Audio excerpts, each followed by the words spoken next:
Adeniji Oluwa bless me. Fashiye. Good evening. Temi Adegoke Ashabi. Good evening. God bless you as you're joining. My day is good and yours. Help me to share this program as you're joining me.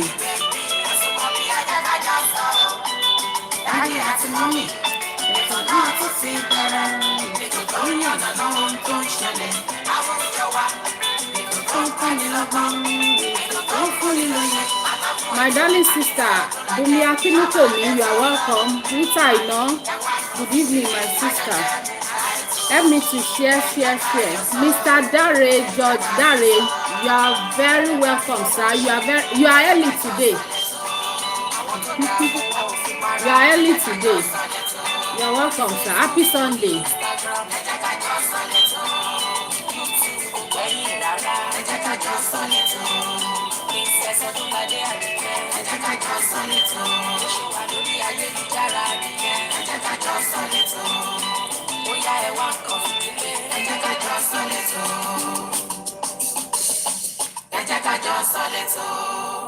Ẹ jẹ́ ká jọ sọ ètò ni ẹ jẹ́ ká jọ sọ. Happy Sunday, good evening everybody, you're welcome on board. How are we all doing? Ṣé àlàáfíà ni mo bá yín? A kú ìsinmi èní. Àdúrà mi sí Ọlọ́run náà ni wípé ìsinmi aláyọ̀ òun ló máa. I'm busy. Okay, can I get the list stuff so I can see the paper for the list? Please let me finish, I'm online. Okay, I'm sorry. Ìsinmi aláyọ̀ ló máa jẹ́ fún gbogbo wa, ẹ má bínú sí mi. Mo kí gbogbo wa lórúkọ Ọlọ́run ọba tó dá wa sí, Ọlọ́run ọba tó pa wá mọ́. Mo sọ wípé àánú Ọlọ́run kò ní ká kúrò lórí èmi àti gbogbo ojú tó ń wò mí. Bẹ́ ṣe ń darapọ̀ mọ́ mi, ẹ ti mọ̀ bá ṣe máa ń ṣe, ẹ bá mi share show yìí, ẹ bá mi tàgì àwọn tí ò sí ń bí so that wọ́n á lè mọ̀ pé a ti jáde. Ẹ mọ̀ pé lánàá ó dàbí pé Mr. Dare náà sọ pé àwọn ò rí notification. So and that is the reason why that we have to, we have to call one another. Ká pe ara wa. My sister Olúṣọlá Oyèbọ́lá, you're welcome. Adeniji Olúwa bless me. Yes, Olúwa máa bless gbogbo wa. Ó dàbí pé orúkọ yín yẹn, orúkọ tó lágbára ni Olúwa bless me. Olúwa jọ̀ọ́ bless èmi náà o. It's a very powerful name. Gbogbo wa pátápátá ni Olúwa máa bless. Ẹ káàbọ̀ bẹ́ ṣe ń darapọ̀ mọ́ ètò yìí. Ẹ bá mi share so that we can, quickly do whatever we want to do and we'll be able to live on time. Ká lè lọ máa prepare fún the new week. Èmi náà ń try láti, láti share ẹ̀. Mo ń try láti share ẹ̀ lọ́wọ́lọ́wọ́. Yes, lẹ́ẹ̀kan sí a gbé Ọlọ́run ga nítorí tí ó ṣeun, nítorí tí àánú rẹ̀ dúró títí láé nínú ayé gbogbo ojú tó ń wò mí.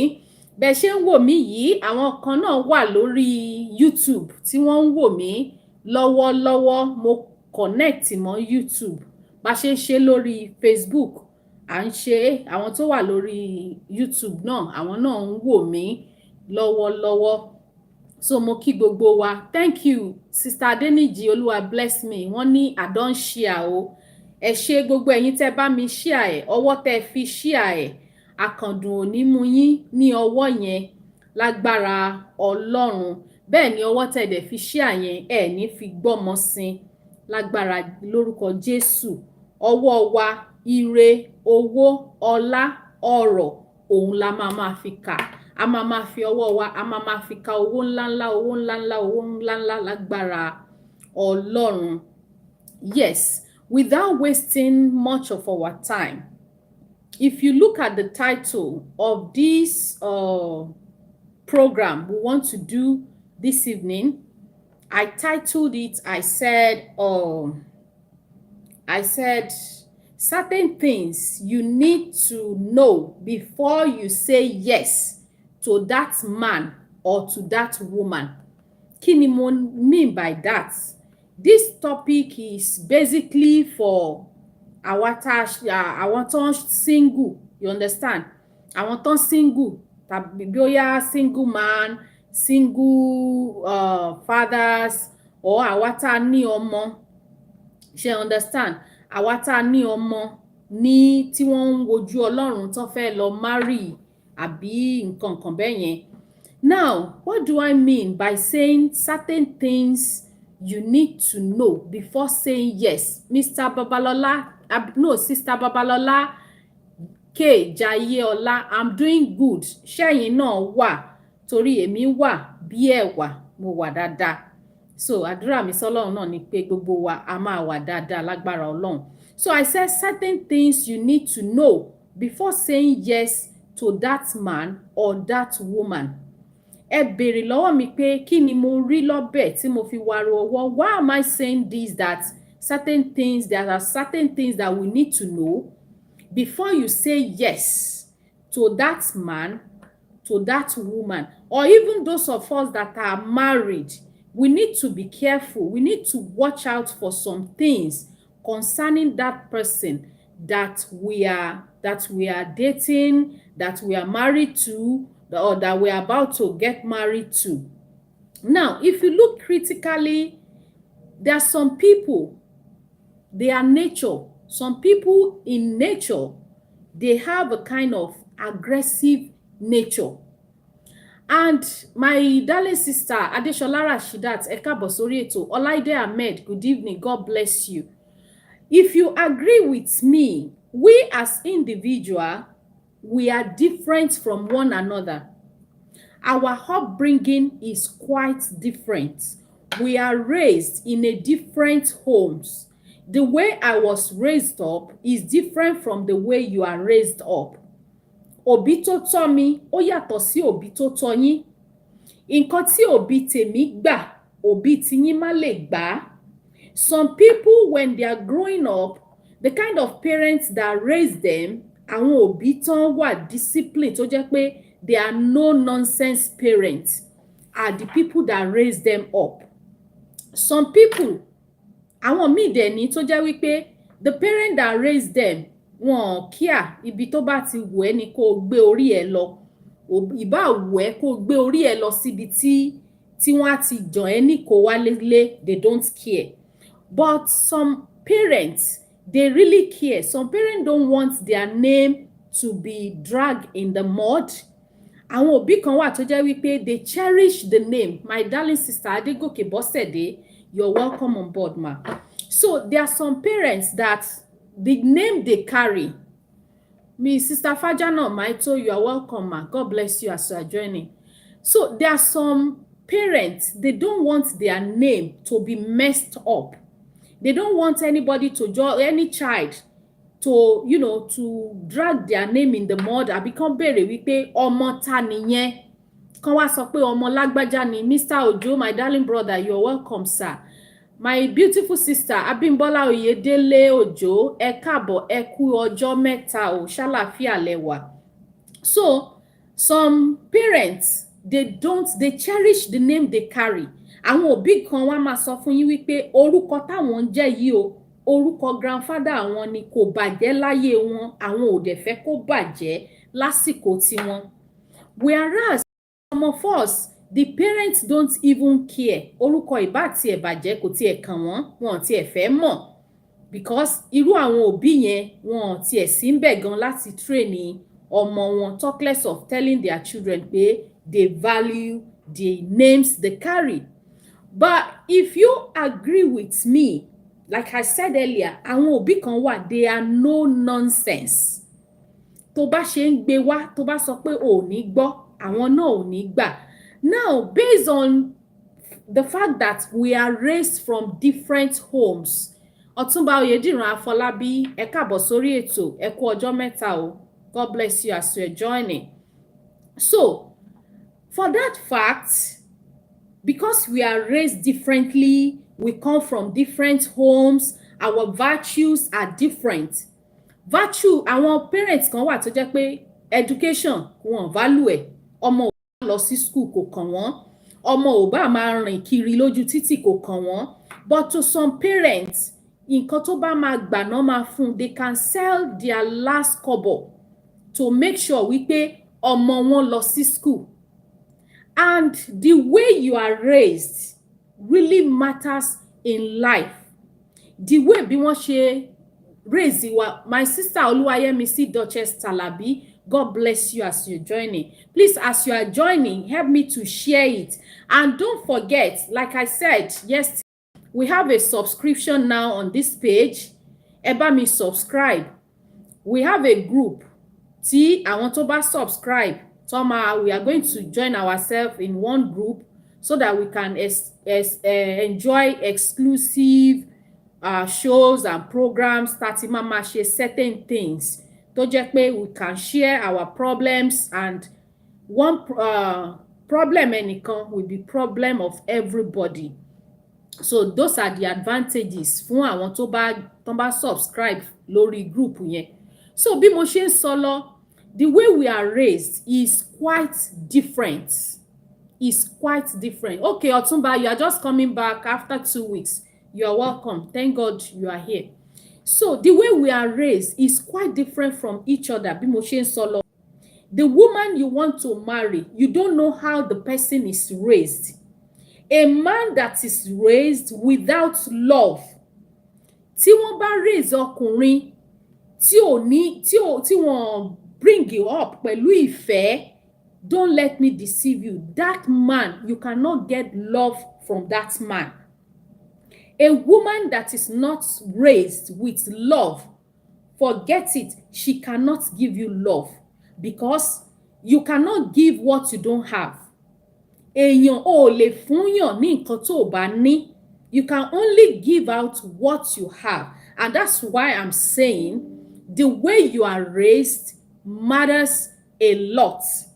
If you are raised by parents, if the man you want to get married to, if he's raised by parents that usually beat themselves every day, don't let me deceive you. If that child, tí ò bá tún ara ẹ̀ bí, the man also will grow up to start beating the wife. If a woman is raised by a mother tó jẹ́ wípé sharp mouth ni, tí bàbá ẹ̀ bá ti ń sọ̀kan lòun náà ń sọ̀kejì, that is exactly how she's going to be when she gets married. Are you getting me now? So why am I saying this is that the man we get married to, or the man or woman in your life, has a lot to do about what becomes of you when you marry. Do you agree with me? The person you marry, the way tán bá ṣe raise ẹ up, lòun náà ṣe máa raise family ẹ up. Wọ́n ní pé ọmọ ò kí ń bá aṣọ ìyá ẹ̀ nílẹ̀, àbí ọmọ ò kí ń bá kinní kan nílẹ̀ kó ṣi aṣọ dá. Mi mọ̀ bóyá mo pòwe yẹn dáadáa, ẹ má bínú. Yorùbá mi, I'm just building myself to speak Yoruba by fire by thunder. So, if you are raised by a man that loves his wife, ẹ má jẹ́ ká tanra wa, when that man is married, ó máa love ìyàwó ẹ̀ unconditionally. If a woman is raised in a home where home is full of love máa radiate níbẹ̀. Even tí obìnrin yẹn bá ṣe mistake, ọkùnrin yẹn máa overlook ẹ̀ because of his upbringing. now ẹ jẹ́ kí n wá gbé wa lọ sí reason tí mo ṣe ń ṣe gbogbo atótónu tí mo ń ṣe látàárọ̀ yìí. I watched something on the social media about a man. That man, ó níyàwó. Are you getting me? This man has a wife. They have a baby. I think the baby is a month plus old baby is what this woman and this man has. They are married though. Now, there are some men that have the belief that ìtọ́jú ọmọ, my beautiful sister Adeniyi Adefolashayo, you are welcome. Some men believe that ìtọ́jú ọmọ obìnrin nìkan ló gbọ́dọ̀ máa ṣètọ́jú ọmọ. Àwọn ò rí wípé bringing up a child is the responsibilities of both parents.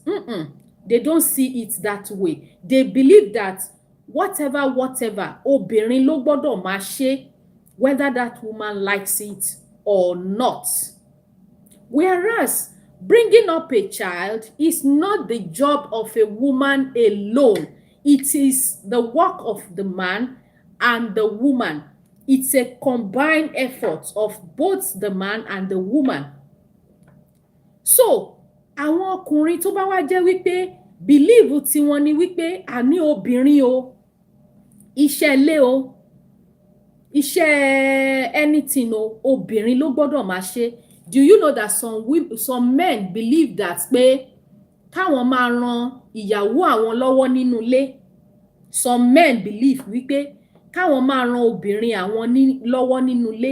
Wọ́n believe wípé old kìíní ni, kò ń ṣe new ọkùnrin torí ẹ̀ bá pé ò gbọ́dọ̀ máa ran obìnrin lọ́wọ́. That is the way tí ẹni yẹn tán ṣe raise òun tiẹ̀. Ilé tí wọ́n ti raise ẹ̀, wọ́n ti jẹ́ kó mọ̀ wípé iṣẹ́ ilé o, obìnrin nìkan ló ní iṣẹ́ ilé. Whereas we have some families tó jẹ́ wípé àwọn ọkùnrin, the men that were raised in that family, they cook better than obìnrin. Do you believe that there are some men that cooks better than women? Gbàgbọ́ àbí? There are some women, there are some men that can cook better than you and I. Wọ́n ṣe oúnjẹ ju èmi àtẹ̀yin tẹ́ ń wò wá yìí lọ. Ọkùnrin dẹ̀ ni wọ́n o. But kò sí irú oúnjẹ yẹn tí wọ́n lè sè láyé yìí. They can cook.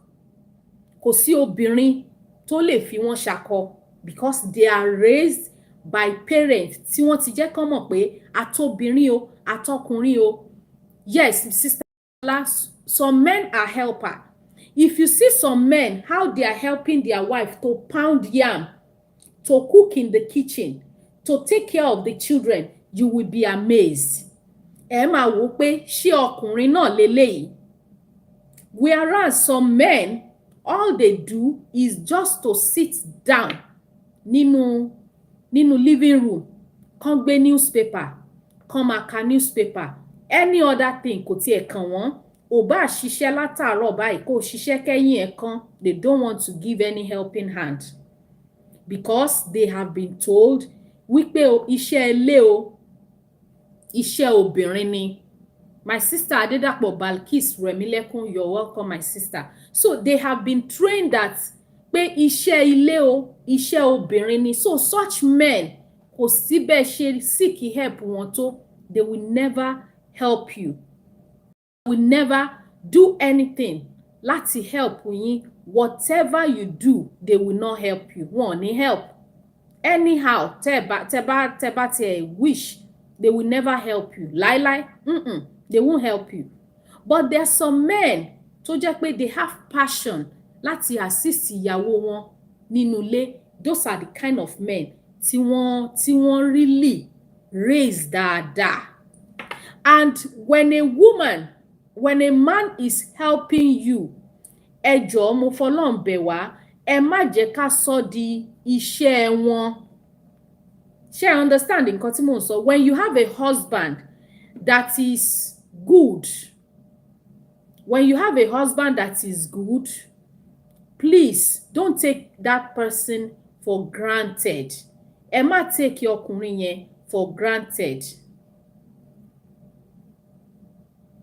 Ẹ má bínú o, mo ti dojú kíní yìí rú.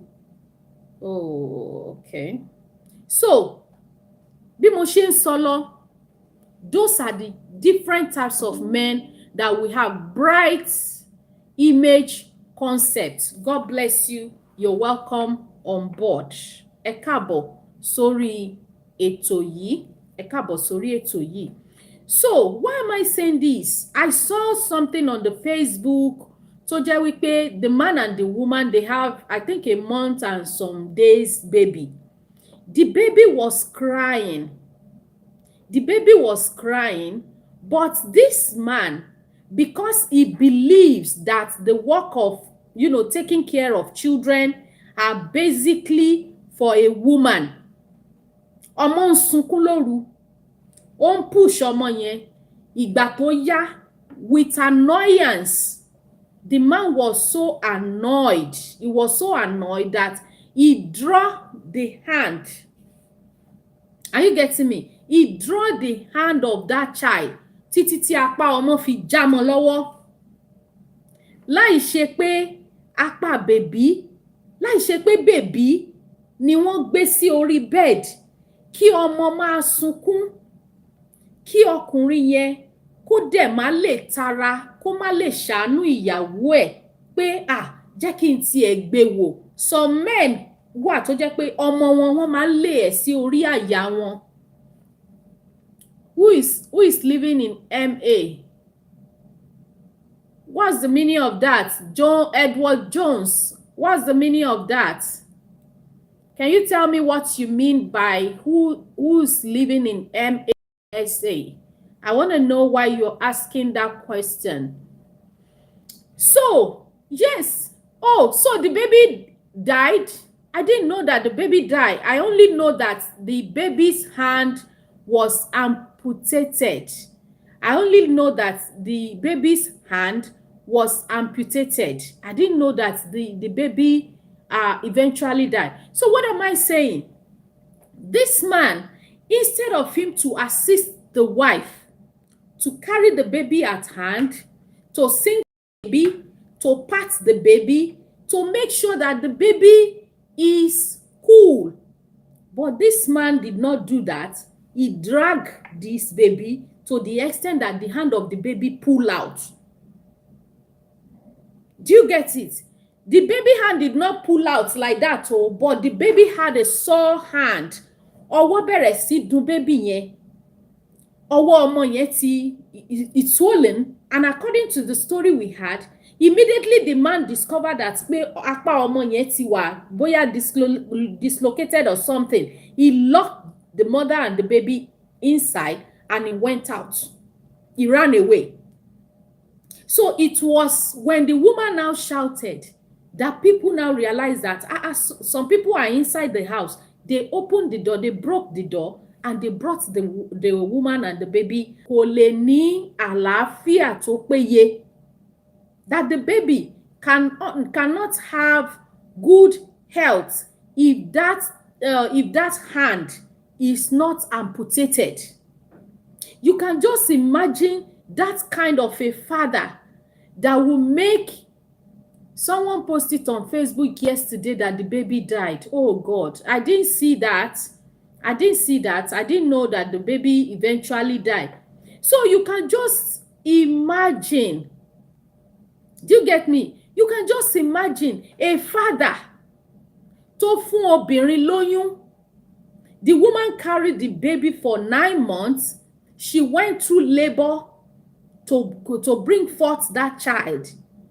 And at the end of the day, just because the baby is crying at night, you as a father, that's why I titled this talk. I said, I need a girlfriend, but she must be in USA. I'm 34 years of age.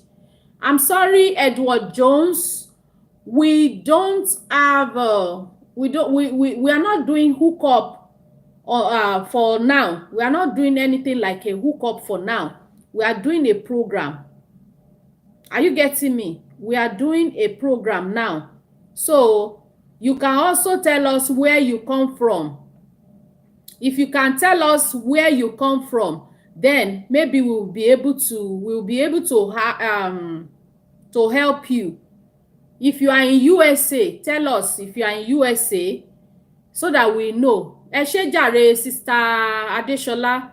So what we are now saying, that's why I said before you say yes to that man or to that woman, please, it's better for you bóyá kán lọ máa ṣe test láti check ọpọlọ èèyàn tá a bá fẹ́ fẹ́ before you say yes to that man or to that woman. Please make sure that that person kan check ẹ̀ dáadáa, kan rí wípé ọpọlọ ẹ̀ pé kò sí nǹkan kan tó ṣe, ó wà dáadáa, ọpọlọ ẹ̀ cool, ó wà, I mean, the person is okay. Because how can a man tí ọpọlọ ẹ̀ pé tá dẹ̀ ṣe irú nǹkan báyẹn, nǹkan tó báyẹn, tá dẹ̀ ṣe fún ọmọ ọlọ́mọ, ọmọ tó bí ni o, are you getting me? Ọmọ tó bí fúnra rẹ̀. Yes, God bless you, Sister Adeniyi Adefolashayo. That's the word. You have to take the person for mental health assessment. Kò ní bàjẹ́ fún yín, ọ̀rọ̀ tí mò ń wá gan nìyẹn. You must take the person for a mental health assessment so that you know that this person I'm marrying or this my husband is somebody tí ó pé dáadáa mentally, tó pé dáadáa upstairs, so that it won't be somebody that will now wake up one day and start beating you or that will beat your children to death. We need it. I'm telling you. We do what? We need it. Seriously. I'm sorry. I'm online. I will call you later. Okay? So, we need... Emma bínú, ọmọ mi ló ń ṣe kíní lórí phone. So, you need to do a mental health assessment, general mental health assessment about that man you are marrying, about that woman you are marrying. You know, we have some women too. The way they beat children, they can use iron, they can use anything to beat a child. So that is the reason why I say, before you say yes to that man, to that woman, please, let's do thorough mental health assessment of that man to be sure wípé ọkùnrin yìí ó normal, obìnrin yìí ó normal. And another thing, our health is very, very important. We have some people, they are AS ni wọ́n. Ọkọ tí wọ́n fẹ́ AS lòun náà. Now, because of the love they have for one another, instead of them realizing that AS and AS should not get married to each other, eléyìí ò ń ṣe I receive, I claim it, a máa lọ gbàdúrà. It's more than that. Some parents, they have endangered the lives of their children. Are you getting me? They have endangered the life of their children. Thereby, bóyá wọ́n bí, I used to know a lady back then. She has 4 children. 3 of the children are SS. You know, when AS and AS get married, they will definitely give birth to SS children. That's our ọmọ tó ní sickle cell. And when children have sickle cell, ẹ má jẹ́ kí n tàn yín, ẹ má jẹ́ ká tanra wa, it will drain your energy, it will drain your time, it will drain your money. Ó máa gba owó lọ́wọ́ èèyàn, ó máa gba àkókò, ó máa fún yàn ní emotional trauma, because by the time those children, if they have crisis, is more than what we are talking about. So in order for you not to give yourself unnecessary problem, unnecessary issues, it's better you do medical checkup and mental health assessments. This lady that I said have 4 children, 3 of the 4 children are SS. The fourth one, normal. The fourth one is normal. She has AS. The last baby, only AS. But the first 3, they are SS. Don't let me deceive you. Àti rí nọ́ọ̀sì kan láàrin wa, arẹwà mi, Diamond Treasure, you're welcome. By the time the firstborn, kó tó di pé ó clock 15, this boy had crisis from school. By the time they will, by the time they will bring this boy home, ọmọ yẹn fò ṣánlẹ̀, ó kú. They cry. Everybody sympathized with them. And that was the end. They were still hoping pé okay, àwọn ṣì ní ọmọ mẹ́ta sílẹ̀.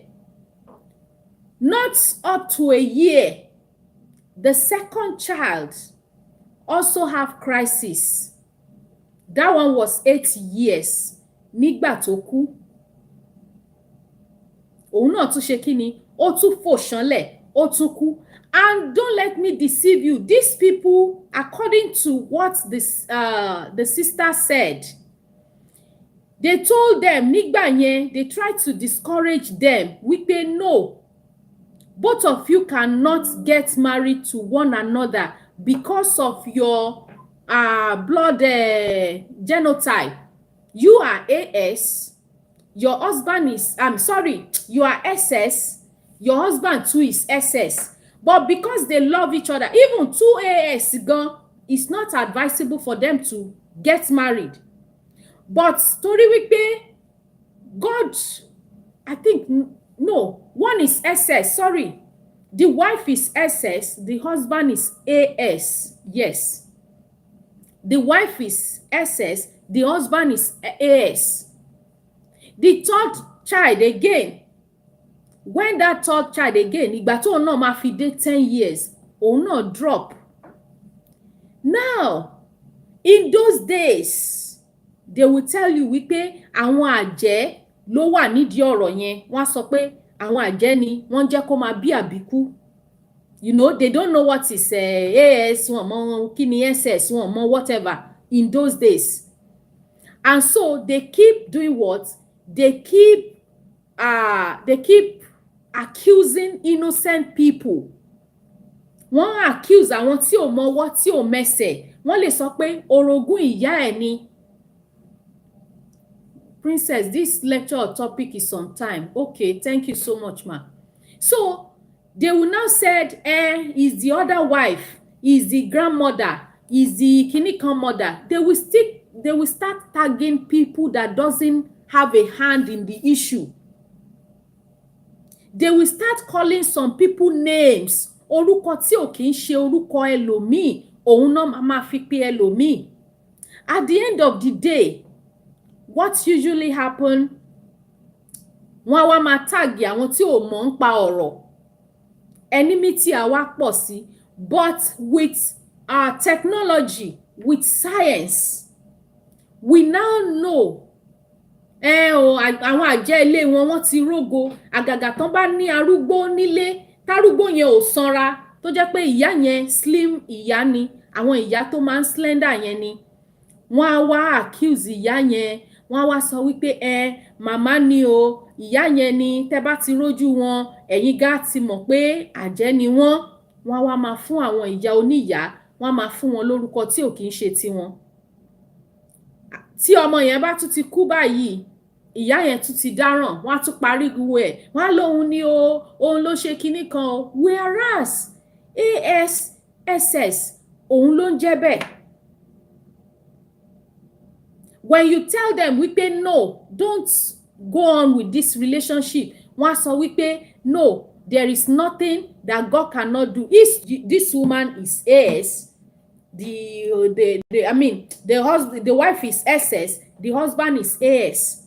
Now tell me, if a woman bring forth 4 children, nínú ìrora, my beautiful sister Adewuyi Margaret Ekaboma, if a woman gives birth to a baby nínú ìnira, kéèyàn bí ọmọ 4, kí ìkíní kú, ìkejì kú, ìkẹta kú, just because of your own negligence, just because you want to prove to people that you have a strong faith. Mi sọ wípé ìgbàgbọ́ ò dá o, ìgbàgbọ́ dá, but anything that has to do with, medical something, ó ti mọ̀ pé AS lọ́kọ ẹ, ìwọ náà SS, why don't you look for somebody that is AA? Now they gave birth to 4 children, mẹ́ta dẹ̀ fò ṣánlẹ̀ lójú wọn. Thank God pé science wà. Tó bá jẹ́ pé ìgbà yẹn ni wọ́n á ní àwọn àjẹ́ ilé wọn ló pa ọmọ jẹ. So before you say yes to that man or to that woman, please check your blood group, check your genotype. Go for mental health assessment. To be ẹni tí mo fẹ́ fẹ́ yìí o, ọpọlọ ẹ̀ sound, health ẹ̀ sound, kò sí nǹkan kan tó ṣe é. There are some health challenges tó jẹ́ pé when you pray about it, nǹkan tó o mọ̀ tẹ́lẹ̀tẹ́lẹ̀ tí doctor kan ṣe kíni tó kàn déédéé gbé wá ká ẹ mọ́lé pé okay, this is the condition. When you pray, Ọlọ́run lè change ẹ̀. But something you have known, they have told you, wípé this man is AS, SS ni wọ́, both of you cannot get married. Look for somebody else, and you are now saying, where do I start from? Start from somewhere. Start from somewhere. Think about the sleepless nights that you went through, bearing 3 children out of 4. And as at that time, ẹyọ kan yẹn gan tó wà ńlẹ̀, AS ni. Òun náà sì máa ń ní all this arthritis, ó máa ń ní arthritis. Tí ó bá ti ní crisis, when that boy tó bá ti ní crisis báyìí, ó máa sunkún ni. They spend money. They are spending a lot of money. Owó tó yẹ kán fi ṣe nǹkan gidi. But because of carelessness and disobedience, they ended up spending that money. Wọ́n dẹ̀ tún jẹ́ kí ọmọ yẹn kó máa go through pains of which they cause by themselves. All these men that are beating their wife up and down, èmi gbàgbọ́ wípé ọpọlọ wọn ò pé, they are not mentally sound. Any man beating a woman is not mentally sound. Because if truly you believe, Sister Obiyemi Oluwatoyin, you're welcome on board. If you believe what the Bible says, that 2 shall become 1. If you beat your wife, you are beating yourself.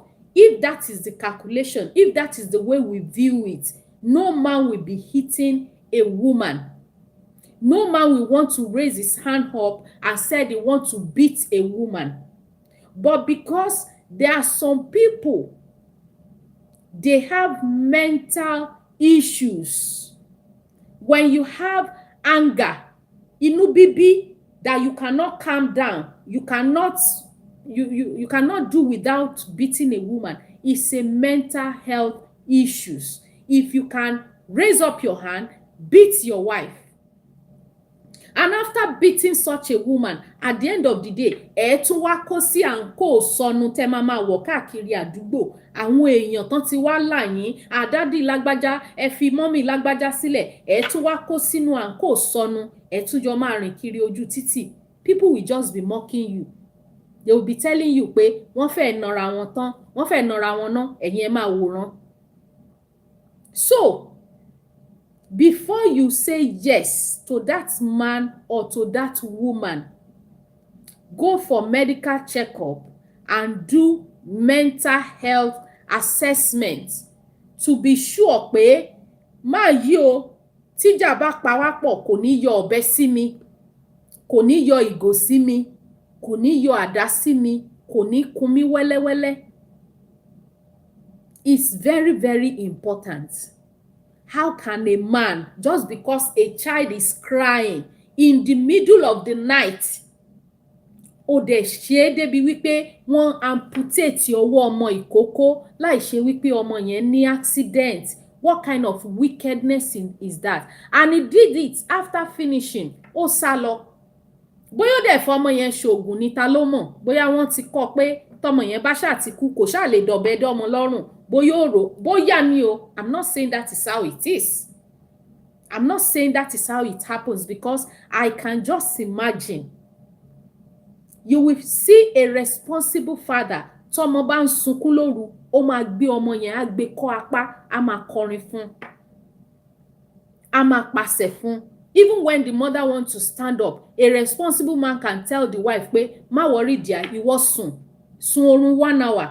Tó bá sùn 1 hour, wá gbà lọ́wọ́ mi, èmi náà ṣe kí ni, èmi náà gbà lọ́wọ́ ẹ. We are in it together. There's no how a woman can give herself pregnant. Obìnrin kò lè fúnra ẹ̀ lóyún. But some men, after getting a woman pregnant, they will just do what? Wọ́n máa yọwọ́, wọ́n á da gbogbo wàhálà yẹn, wọ́n á dà sóbìnrin yẹn lára. They don't want to know what happened again. That is no life. That is not a life. If you have such husband, calm down, talk to him calmly with respect, that you need his help. Talk to him that you need his help, so that you will not be older than your age. If you see some women, ibi tí wàhálà tó ti da orí ayé wọn kodò dé, you will pity them. You will pity them. Àwọn ló máa sanwó ilé, àwọn ló máa sanwó school, àwọn ló máa ṣe everything. The man will not want to render any help. And they are still married. Oh, they are still married. They are not divorced. Under the same roof, the man will not render any help.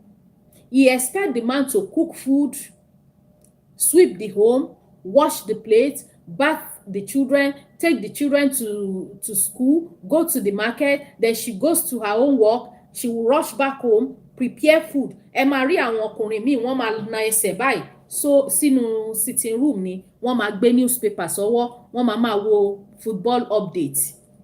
They will not want to render any help to the woman. That is not love.